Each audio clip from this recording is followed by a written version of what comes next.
تو کیوں جاتے ہیں؟ وہ تو دعا کرنے جاتے تھے۔ میں نے کہا یہ بتاؤ اگر حضور اپنی مسجد میں بیٹھ کے کرتے ان کو نہ پہنچتی؟ اگر حضور اپنے گھر میں بیٹھ کے کہتے یا اللہ اپنے کے شہیدوں کے درجات بلند فرما تو کیا انہیں یہ دعا نہ پہنچتی؟ کب پہنچتی؟ میں نے کہا پھر نبی کیا کیوں؟ قرآن کہتا ہے لَقَدْ كَانَ لَكُمْ فِي رَسُولِ اللَّهِ أُسْوَةٌ حَسَنَةٌ، میرے نبی کی پوری زندگی تمہارے لیے نمونہ ہے۔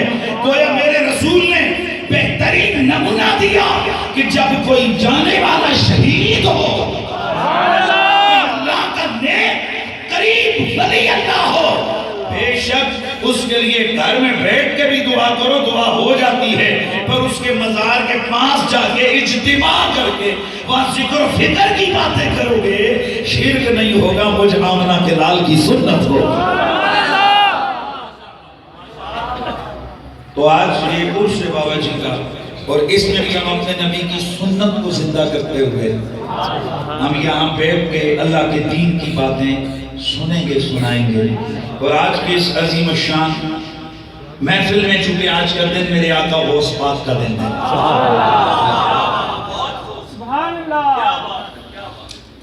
ہے شاہ جیلان، غوث سمدانی، قطب ربانی، فیوز سبحانی، شہباز لامکانی، قندیل روحانی، سیدی مرشدی مأوائی مرجائی سیدنا الشیخ عبدالقادر جیلانی رضی اللہ تعالی عنہ کا آج عرس کا دن ہے۔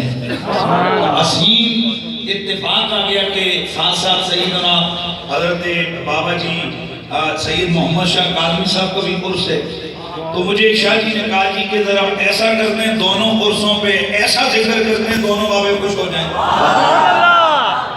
میں نے کہا چلیں یہ تو پھر اچھی بات ہے، ظاہر ہے یار جس کے بڑے اچھا کام کر کے گئے ہوں ان کے اچھے کاموں کو یاد کرو تو بندہ خوشی ہوتا ہے۔ تو جن کے بڑے حسن حسین ہوں، جن کے بڑوں میں علی و زہرا کے نام آتے ہیں، جن کے بڑوں میں سب سے اوپر آمنہ کے لال محمد عربی کا نام آتا ہو، جب ہم ان کی عظمت اور شان بیان کریں گے تو بتاؤ عبدالقادر جیلانی بھی خوش ہوں گے یا نہیں ہوں گے؟ ہوں گے۔ اسی طرح سید محمد شاہ سرکار بھی خوش ہوں گے، اور یقیناً ان ہستیوں کے تذکار حمیدہ سے، تذکار جمیلہ سے ہمیں بہت بڑا ثواب ملے گا، کیونکہ یہ وہ ہستیاں ہیں کہ جن کی فکر بھی عبادت ہے، جن کا ذکر بھی عبادت ہے، اور جن کی محبت بھی عبادت ہے۔ میں دور نہیں جانا چاہتا، میں جو بات کر رہا ہوں بالکل قرآن و سنت کو سامنے رکھتے ہوئے کر رہا ہوں۔ جن ہستیوں کا میں ذکر کرنے لگا ہوں، یعنی مجھے آج بیان بات کرنی ہے پنج تن پاک کی۔ کس کی بولیے؟ پنج تن پاک۔ اور جو مومن مسلم جس کے اندر ایمان کی شمع فروزہ ہونا، پنج تن پاک کا نام اس کے اندر کی روشنی کو چہرے پر لے آتا ہے۔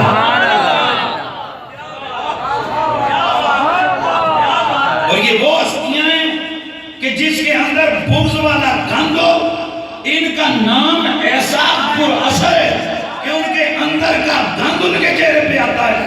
تو ماشاءاللہ علیہ محمد کا نام سن کے جن کے چہرے ہنستے مسکراتے لگ رہے ہیں، سمجھ جایا کرو اندر بجھا ہوا دیا نہیں پڑا تیل کا کالی تلچھٹ والا، بلکہ اندر ایمان کی شمع فروزہ۔